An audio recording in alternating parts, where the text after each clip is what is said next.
The siege or Battle of Kinsale was the ultimate battle in England's conquest of Gaelic Ireland, commencing in October 1601, near the end of the reign of Queen Elizabeth I, and at the climax of the 9 Years' War, a campaign by Aodh Mór Ó Néill, Aodh Rua Ó Dónaill and other Irish lords against English, owing to Spanish involvement and the strategic advantage. The wider conflict of background. Ireland had been claimed, but the actuality of this lordship was owned by the 1350s. The area and the rest of the country was controlled by the King. Henry VIII initiated a policy of conquest. In 1594, forces in Ulster under the a number of Irish victories seemed to place English control of Ireland in the following the failure of the Spanish Armada in 1588, Philip II decided to take advantage of the Irish rebels in order to create a new front in the war against England. Spanish aid was offered to the Irish rebels in the expectation that tying the English down in Ireland might draw even more English resources away from their allies in the Netherlands. The Dutch estates, which were engaged in a long rebellion against Spanish rule, and provide another base for privateers, such as the Dunkirkers,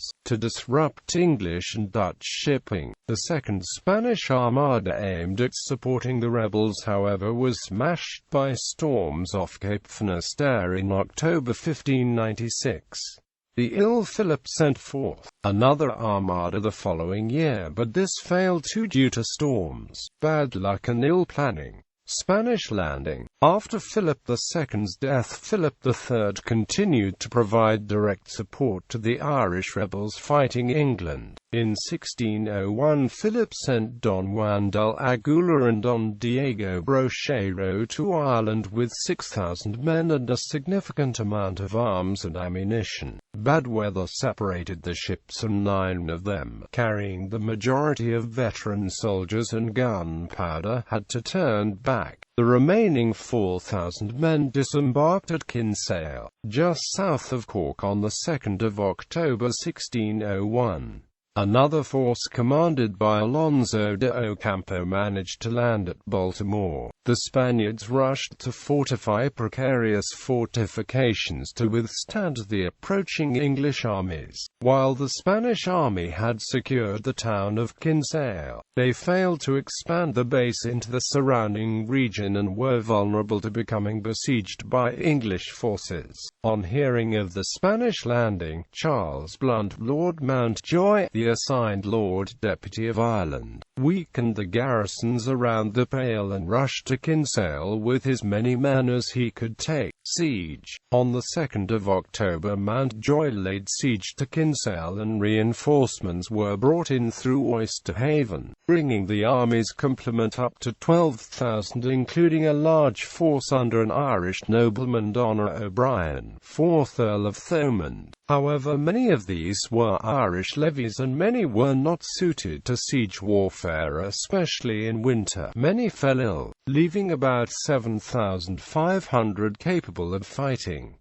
At the same time, the Gaelic Earls Hugh O'Neill and his ally O'Donnell considered the positions. Their difficulty was that the Spanish had landed on the south coast of Ireland far away. In order to bring aid to the Spanish troops, they would have to lead the troops. They hesitated for weeks as autumn turned. The besieged Spanish garrison, but he fully understood that should this the decision of the Spanish to land at Kinsale forced and abandon his hitherto successful hit, a large force would be necessary. They set out on a 300-mile winter march separate. The combined armies of O'Neill, O'Donnell and Tyrrell came, and 200 of Ocampo's Spanish. Lord Mountjoy's forces were incapable, but they did seize some higher ground and the English navy under Admiral Richard Levis. The English cavalry rode through the while both sides called. O'Neill and O'Donnell were hesitant about leaving Ulster. When they did set out, they successfully cut English supply lines across the island. The shortage of supplies and the severe weather had begun to take a toll on the besieging army, with many dying of dysentery and the ague. Reinforcements arrived arrived from Spain, and on the 24th of December 1601 English date, moved into position. In 3 columns, led by Richard Tyrrell, Hugh O'Neill, and O'Donnell, they marched the ward in night attack. But owing to a lack of coordination and possible arguments between the commanders, they had failed to reach the destination by dawn. The English scouts were aware of the troop movements and, after leaving a number of regiments behind to guard the camp and cover Kinsale, Mountjoy led his forces to meet the enemy at a ridge northwest of the town.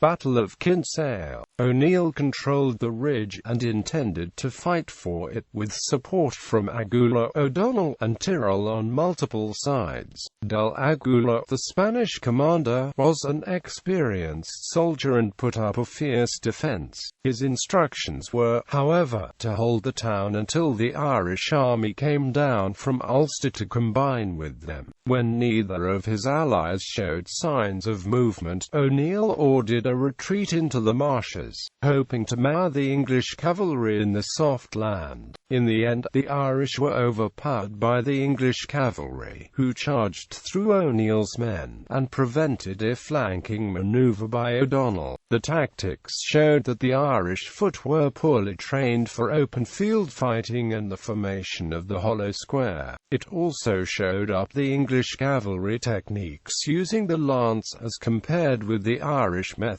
of no stirrup and overhead spear throwing. The Irish army left the field in some disorder while the supporting Spanish army led by Ocampo tried to hold the charge and the ensuing massacre. Most fled back to Ulster, though a few remained to continue the war with O'Sullivan Bear and Maol McCarthy Ray. Surrender. The English resumed their encirclement of the town of Kinsale. Aodh saw his position as hopeless without the Irish lord's effective action. The Spanish, who lost many men in the siege, gave up the town to Mountjoy on terms, and were allowed to sail back to Spain, not knowing that only a few days ahead another Spanish force was sent. Outnumbered, deprived from any enforcements and provisions, and under constant English bombardment, the Spaniards had held the town of Kinsale for more than 3 months. The English made no attempt to storm it. The Spanish were given honorable terms and surrendered Kinsale with the colors flying, and it was agreed that they were to be conveyed back to Spain on giving up their other garrisons of Dunboy, Baltimore, and Castlehaven. Another Spanish force was sent but never landed. As news of Aodh's surrender was received, they promptly turned back to Spain. Aftermath. This loss put an end to Spanish help in Ireland and to much of the Irish resistance.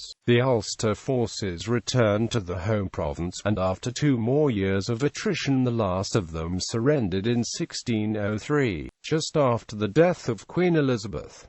In the following year, England and Spain agreed to make peace with the signing of the Treaty of London. O'Donnell went to Castlehaven and took a ship to Spain. He was well received but died a few months later, said to be by poisoning by George Carer's spy, Blake. O'Neill returned to his native Ulster and then decided to go to Spain. He was accompanied by many supporters and other chieftains. This is known as the Flight of the Earls. Their intention was always to raise an army and oust English authority in the home province. But the territories they had left behind were soon divided up in the plantation of Ulster, and they were never able to return. The English administration saw the ideal opportunity to seize most of the land of Ulster, and bring in Presbyterian Lowland Scots and Northern English settlers to farm it. The English had achieved their objectives of destroying the old Gaelic order, ridding themselves of the clan system and the more troublesome chieftains. The result of the Battle of Kinsale was devastating to the existing Irish culture and way of life, as the old Gaelic system was finally broken. As the Gaelic aristocracy fled to continental Europe, they left behind a power vacuum that the English eagerly filled.